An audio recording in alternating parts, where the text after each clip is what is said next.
Hey everyone, I'm Jay from Boulder Creek Railway, and in this video I'll be showing you the first diorama of two I have recently finished. Let's jump right on in. This is the first major diorama I've made. I've done some smaller scale stuff before for projects, for school or for friends or whatnot, but I've never had the opportunity to make a diorama that I was influenced to make. So let's get a little deeper into this. First I'm going to talk about Joshua Tree National Park. Joshua Tree National Park is a park located in Southern California near Palm Springs. This park is home to Joshua trees, a native tree to the region. Joshua trees are only found in this area of California. The park, although named after these trees, is not all about them. Joshua Tree is most well known for its hiking trails and bouldering opportunities. I've had the wonderful opportunity to visit this park twice within the last year. I wanted to have a keepsake to remind me of all the fun I had here.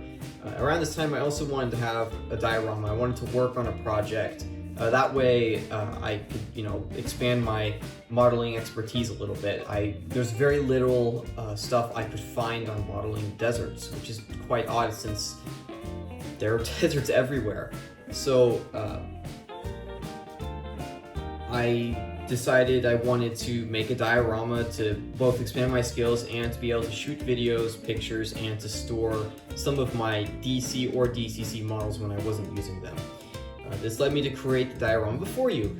Do note that Joshua Tree National Park does not have any trains running through it, so I had to use a little modeling license to add some track running through this diorama. I believe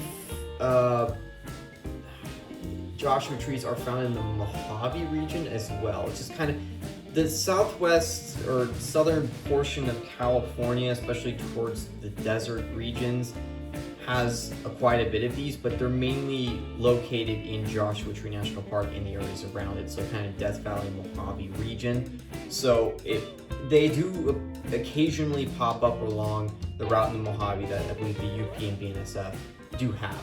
So it's not completely out of the question, but do note this is influenced by Joshua Tree National Park and not the surrounding regions. The diorama is 14.5 inches by 10.5 inches, so it's a little over a foot long. It was carved out of foam with a knife. The foam I used here was this kind of like squishy stuff. Here I can kind of show you a little bit closer what that looks like. The foam is like this stuff here. I don't really know what it's necessarily called or anything.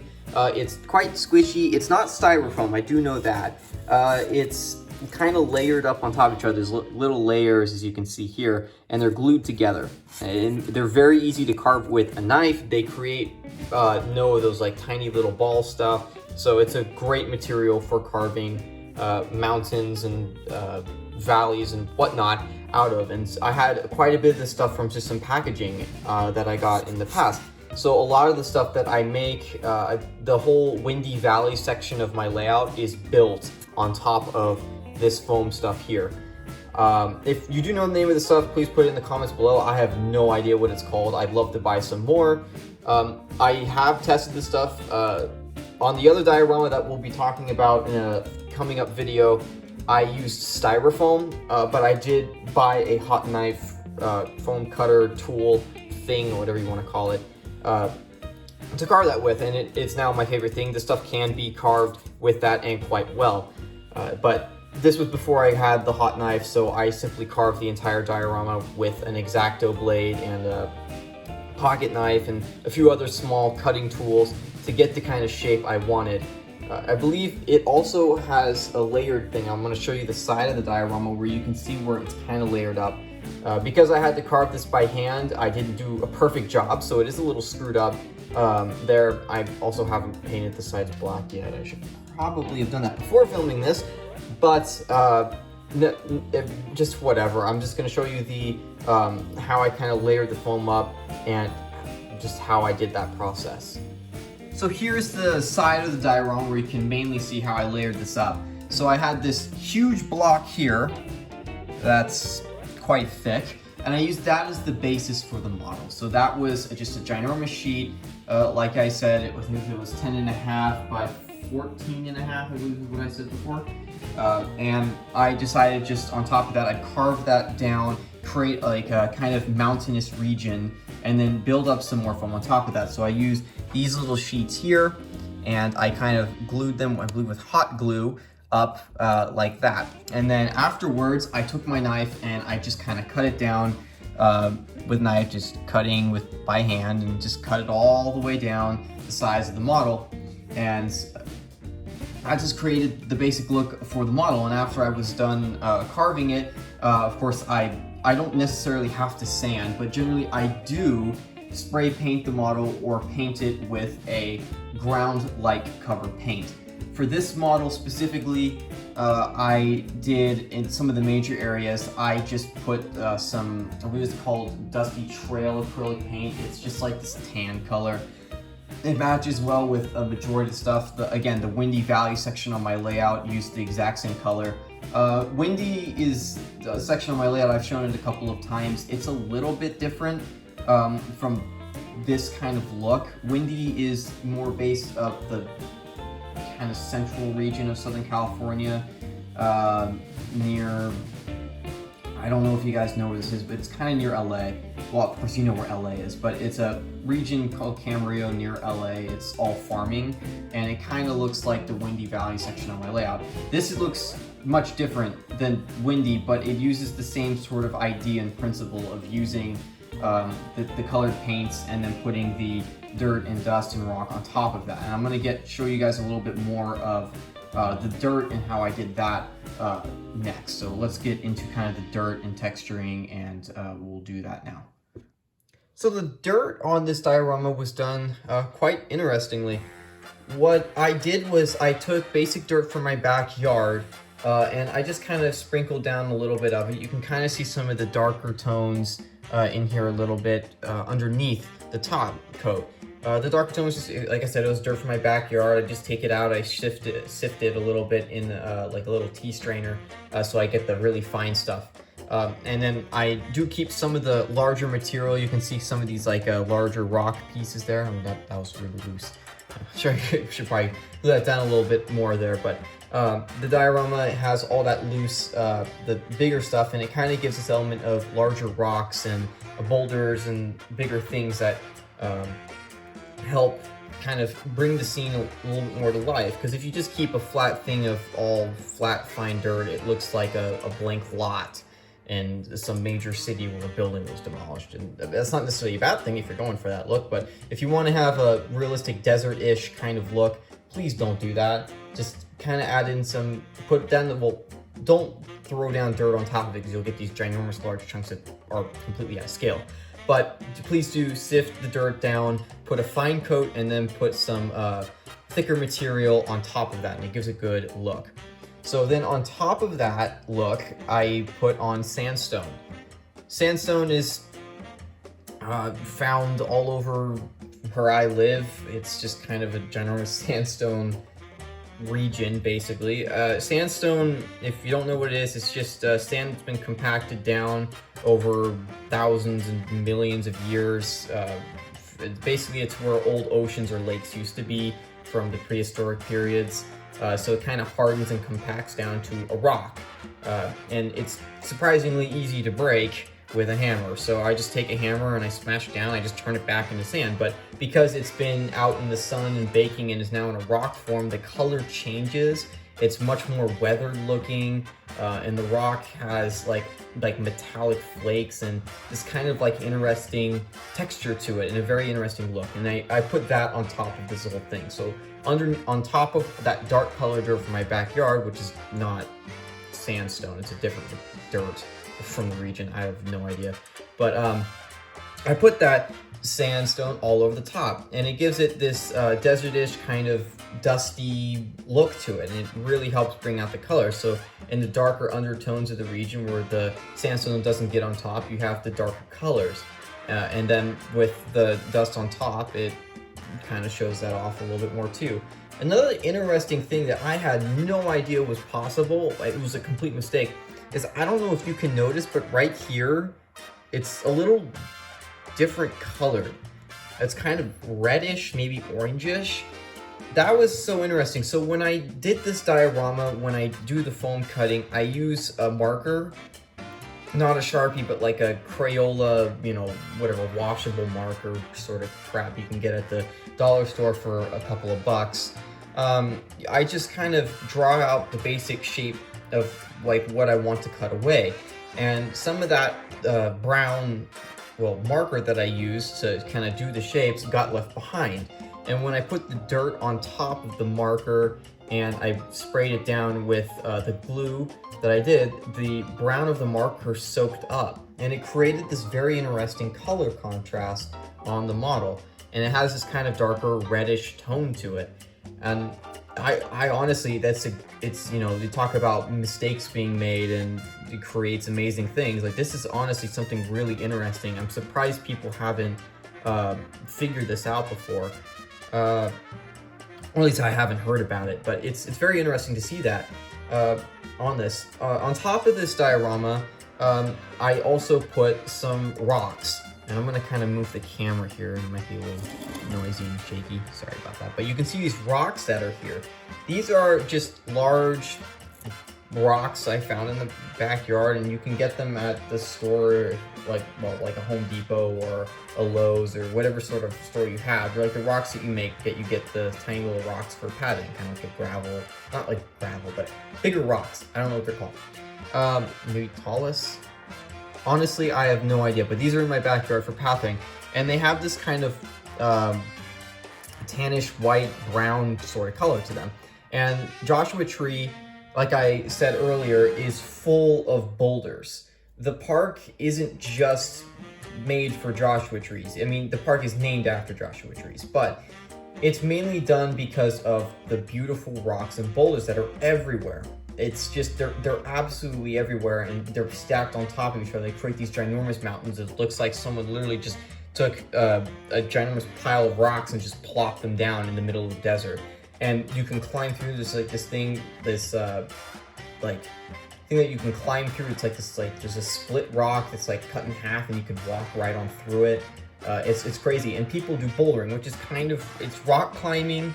But instead of climbing up a mountain face, like a ginormous granite thing, you climb all these boulders stacked on top of each other, and you use these like mats, so that if you fall off, you just land on a mat. So it's kind of interesting. So I wanted to kind of add that sort of aspect into the diorama to kind of show that sort of aspect of the park. And so I did that with these. I just kind of stacked them on top of each other and glued them down. They always had these little cracks inside of them. In fact, when I was at the park, I saw a rattlesnake inside of one of these little cracks, and I didn't go bouldering on that rock, of course, but it was kind of weird to be like, oh, there's a snake here. Probably should walk away. Yeah, I wanted to just put that down here and kind of show that sort of aspect. So these were glued down on top of the darker colored dirt, not the sandstone, but the dirt from my backyard, and then glued down on top of that. And then I took the sandstone, and when I sifted the sandstone over the entire layout, some of that dust got on top of it, and you can kind of see it here and here. And what it does is it kind of blends the rock in a bit more, and adds that sort of aspect of, you know, dirt being blown onto the rock, because rock faces aren't clean by any means. Generally, they have, you know, dust and debris and maybe plants even growing out of the cracks in them. And so I wanted to add that little aspect to this model. So I did that just by gluing some rocks down, piling them on top, and then kind of blending them together with some sandstone. That was great. So let's move on to the next aspect, or the biggest aspect of the diorama and the biggest draw, which is the Joshua trees. This would honestly just be a desert diorama in the middle of nowhere. If I didn't have the Joshua trees, it'd just be nothing. But because the Joshua trees are there, it gives you an idea of what the park or the diorama is supposed to be based off of. So let's get into these Joshua trees a little more. All right, so here's my favorite Joshua tree on here. I think I did a wonderful job with this one. It took me a while to make it, but it was totally worth it. Do note that I'm going to be making a video on how to make these Joshua trees. There is like nothing on the internet on how to make these. A while back, I got an issue of Model Railroader where someone showed how to make these trees, and I basically just took that aspect and changed it a slight bit so it matched my sort of, well, what materials I had, and it made it a little bit easier. So I'm going to be kind of showing you basically how to make these in a different video, but I just want to kind of show you the basic idea of how these are made. It's just a wire structure, and I just kind of threw dirt on top of it and then added green. And they're kind of twisted, and I'll get into more about how like they get kind of built up and created into the more realistic, more natural flowing shapes that they are. And I'll go into that more with a different, with the video I'm going to be coming out with, which will be, I think, one of the last tree making videos, since I don't really have any other trees to make on my layout, other than the ones on this diorama or the ones on my layout, which are just like the same like 5 types of trees. So yeah, so this is kind of how it kind of looks shrubbery wise, and this is kind of looks like in the wild. It's kind of just dirt and dust everywhere, and then these Joshua trees are popped up occasionally, you know, throughout the area. It's just like that in real life. And they don't pop up and look like this out of the ground, of course.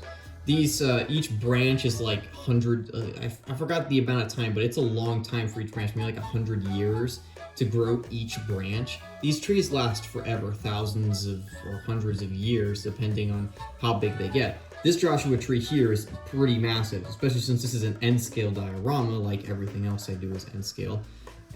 It shows real scale. A person would only be like that tall, so you can tell this tree is quite large.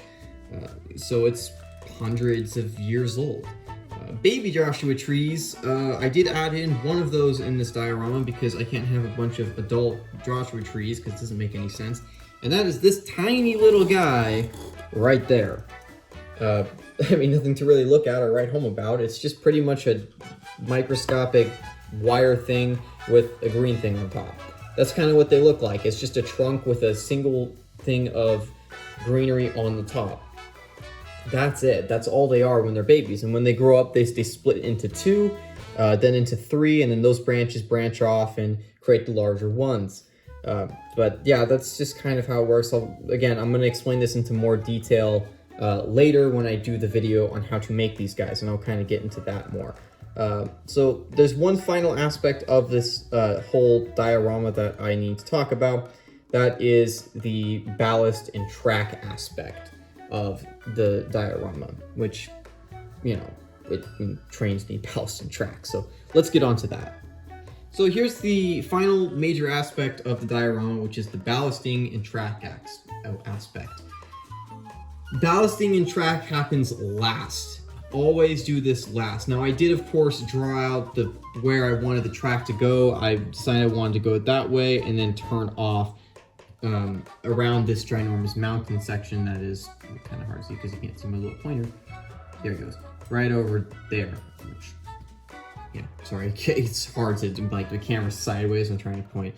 Anyway, the track here that we have is just a standard Atlas Flex track, and I just hot glued it down and put ballast on top of it. It's the last thing I do because the ballast needs to kind of blend in with the area around it. Well, it doesn't need to blend in, actually. It needs to be, looks like it's unnatural, like it's on top of all the dirt around. So, of course, I did that last. And of course, you don't want to put dirt on top of your track. It just screws everything up. It's not a good idea. Right around here, not sure if you can see that too much, but there's hot glue. And when I do the hot gluing for stuff like this, it seeps up because I'm not smart. And I decided to put the hot glue way too much on there, so it like seeps up and gets on top of the ties and it doesn't look nice. And then I have this like weird see-through or yellowish crap gunk that's all over the top of my tracks. It doesn't look realistic. So generally when I ballast, it kind of hides it, but I always do take a little bit of gray acrylic paint. I have this color, I believe it's called slate gray, and it matches with the ballast that I have here, which is one of the many different ballasts that Woodland Scenics has. It matches almost perfectly. It's why you can barely see the mark that's there. So I just kind of get right on top of that, and with the ballast on top of that, it even more blends it in. You just don't even notice. It just looks like some ballast got kicked up onto the tracks. Luckily for this diorama, there are no structures. It's a big aspect of dioramas like this. If there are no structures, people or any sort of object other than just track. This diorama can be seen in any point in time. It's basically, this diorama could represent anything from today to 1920, maybe even, you know, golden spike period, 1850s, 18 whatever, right? So that's the great thing about this diorama. I can put any train on this diorama and it would look okay, unless I'm putting, you know, like the 20th Century Limited on here. It wouldn't make any sense. But as long as it matches the era and locale, which is why I put my Bachmann 484 Northern on here. I love the weathered look of the model. I think the scenery really helps give it that beautiful aspect of old rustic, you know, last days of steam running through the desert. And if I don't want to put this on here, I can go grab my Dash 9 upstairs, slap it right down on the table, put some container cars behind it, and there you go. Then I have a modern container train, and it looks exactly the same. It looks like a old beaten down, you know, modern freight train rummaging through the desert, bringing containers to a major city. It's so great. You know, I could, you know, again, I could put a 440 American on here, and put some old combines and 1880s passenger cars behind it, and it'll look like, you know, a train traveling the desert. And that's the great thing about dioramas. If you don't want to do anything era specific, just don't add buildings, people, cars, or horses or anything. It basically creates a timeless diorama that can be put in any period of time.